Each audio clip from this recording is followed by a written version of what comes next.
Good morning, friends. Today we are and discuss about the childhood and development years. ये psychology की book है जो आपको first BEd first semester में जो है वो आपको लगेगी। और अभी हिमाचल में जो है वो आपके बीएड के सेशन बैठ गए हैं, काउंसलिंग हो गई है, तो मैक्सिमम सिलेबस जो है वो अभी आपको इशू हो गया होगा। और जो है वो आज हम जो है वो इस बुक के साइकोलॉजी बोलते हैं बेसिकली इसको, चाइल्ड एंड डेवलपमेंट ईयर्स को। इसमें साइकोलॉजी आती है कि कैसे how to teach and how to मतलब कि बच्चे को किस तरीके से जो है वो हम जो है वो साइकोलॉजिकली जो है वो हम जो है उसको जज कर सकते हैं। तो जो आज जो है वो इसके हमने सिलेबस के बारे में देखेंगे। आपको फर्स्ट बुक है साइकोलॉजी की, ठीक है।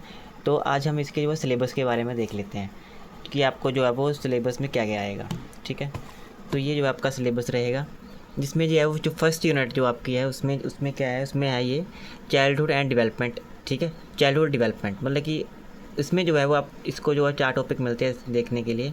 फर्स्ट टॉपिक है education psychology, meaning, nature and scope and role of education in psychology in teaching learning process. Education psychology के बारे में पढ़ेंगे, इसका मीनिंग, नेचर, स्कोप देखेंगे और role of education psychology in teaching learning process की teaching learning process में जो है वो एजुकेशन साइकोलॉजी का क्या रोल है, ठीक है। आगे सेकंड टॉपिक है concept of growth, maturation and development. इसमें जो है वो ग्रोथ, मैचुरेशन और डेवलपमेंट के बारे में पढ़ेंगे। थर्ड टॉपिक में जो है वो इसके जो प्रिंसिपल्स होते हैं कि कैसे ये वर्क करते हैं उसके बारे में। और जो फोर्थ टॉपिक हमारा है फर्स्ट यूनिट का, उसमें है हेरिडिटी एंड इन्वायरमेंट, ठीक है। Concept importance of heredity and environment in childhood development. इस कंसेप्ट के बारे में पढ़ेंगे कि हेरिडिटी और इन्वायरमेंट का जो है वो क्यों, इसकी इम्पोर्टेंस क्यों है जो है वो डेवलपमेंट, चाइल्ड डेवलपमेंट के लिए, ठीक है। आगे हमारा सेकंड यूनिट में हम देखेंगे managing individual differences. Most important जो है वो जो ये टॉपिक रहेगा, आपका यूनिट रहेगी। इसमें क्या है कि इस यूनिट में सबसे इम्पोर्टेंट जो है वो इंडिविजुअल डिफरेंसेस, व्यक्तिगत विभिन्नताएं बोलते हैं इसे, कि ये जो है वो क्या होती हैं। ये भी सबसे मोस्ट इम्पोर्टेंट क्वेश्चन है इस टॉपिक का कि इंडिविजुअल डिफरेंसेस, इसका मीनिंग देखेंगे, dimensions and cognitive abilities, interest, aptitude, creativity, personality, emotions, values, attitude, study habits, psychomotor skills, self concept and gender. इसमें इंडिविजुअल डिफरेंसेस में ये सब कुछ हम जो है इसके बारे में पढ़ेंगे।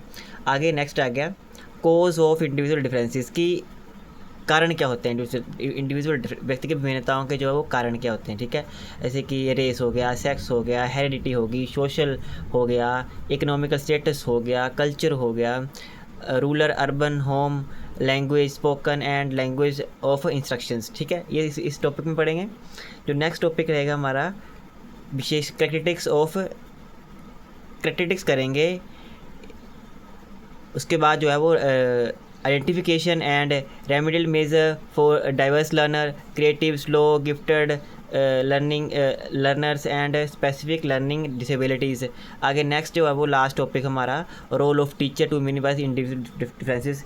ये भी सबसे ज़्यादा इंपॉर्टेंट क्वेश्चन है जो एग्जाम में पूछा जाता है कि टीचर का क्या रोल होता है कि जो इंडिविजुअल डिफरेंसेस को जो है वो कम किया जाए। आगे हमारी थर्ड यूनिट आ गई, जिसमें social, emotional and moral development के बारे में पढ़ेंगे। सोशल डेवलपमेंट क्या होती है, ठीक है, उसका मीनिंग देखेंगे, stages, factors affecting social development, ठीक है। कौन से फैक्टर कौन से जो फैक्टर्स हैं जो सोशल डेवलपमेंट में वर्क करते हैं, ठीक है। आगे इसकी कैरेक्टरिस्टिक्स देखेंगे social development during childhood and adolescence, ठीक है। आगे है emotional development, meaning, factors affecting emotional development, characteristics of emotional development during childhood and adolescence, ठीक है। इसके बारे में पढ़ेंगे। आगे थर्ड टॉपिक है इसका मोरल डेवलपमेंट के बारे में, ठीक है। Meaning, stages, most important question जो है वो ये रहा। मोरल डेवलपमेंट जो किसने दी थी, ये कोहलबर्ग ने दी थी। इसकी स्टेज के बारे में पढ़ेंगे जो आपको आगे बढ़ाया जाएगा, ठीक है। Factor affecting moral development, characteristics of moral development during childhood and adolescence, ये इसके बारे में पढ़ेंगे। अगर नेक्स्ट है लास्ट टॉपिक इस यूनिट का childhood and adolescence, meaning, characteristics, development, task of adolescence, problem of adolescence period के बारे में देखेंगे। अब हमारी लास्ट जो यूनिट है इस बुक की, उसमें क्या है कॉग्निटिव एंड पर्सनैलिटी डेवलपमेंट, ठीक है। कॉग्निटिव डेवलपमेंट के बारे में पढ़ेंगे, इसका meaning, nature, factor affecting cognitive development, characteristics of cognitive development during childhood and adolescence के बारे में। इसमें जो है वो जो आपको आगे भी काम आएगा, सबसे ज़्यादा आएगा तो सारा काम में ये जो टॉपिक आपको देखेगा उसमें साथ साथ में बता दूंगा कि कौन सा एक जो है वो आपके टेट और सीटेट के लिए इंपॉर्टेंट है। वैसे साइकोलॉजी सारी इंपॉर्टेंट होती है, पर चलो जो आपको जो मेन जो एग्ज़ाम में बार बार पूछे जाते हैं वो आपको वो साथ साथ में बता दी जाएगा। ठीक है, अब देखो ये थ्योरीज ऑफ कॉग्निटिव डेवलपमेंट, ये 2 थ्योरीज दी थी, ये पाइगेट और ब्रूनर ने दी थी। ये मोस्ट इंपॉर्टेंट क्वेश्चन है ये, जो आपको एग्ज़ाम में पूछा जाएगा। ठीक है, आगे personality development, meaning, affecting personality development और स्टेज ऑफ पर्सनैलिटी, इसमें भी जो है वो इस 2 थ्योरीज हैं इसमें, सिगमंड फ्रॉइड की और आल्पोर्ट की। इसके बारे में देखेंगे। आगे एडजस्टमेंट के बारे में मीनिंग, टाइप, फैक्टिंग, adjustment, symptoms of maladjustment and role of teachers, इसके बारे में हम जो है वो देखेंगे। तो ये आपका जो है कंप्लीट सिलेबस रहेगा। ठीक है, तो जो भी आपको करवाया जाएगा वो आप प्रॉपर तरीके से करवाया जाएगा। ठीक है, आप जो है वो इसे जो है वो प्रॉपर तरीके से जो है वो लर्न कर सकते हैं। ठीक है, ये आपको जो है एग्ज़ाम पॉइंट ऑफ व्यू से जो है वो आपको करवाया जाएगा।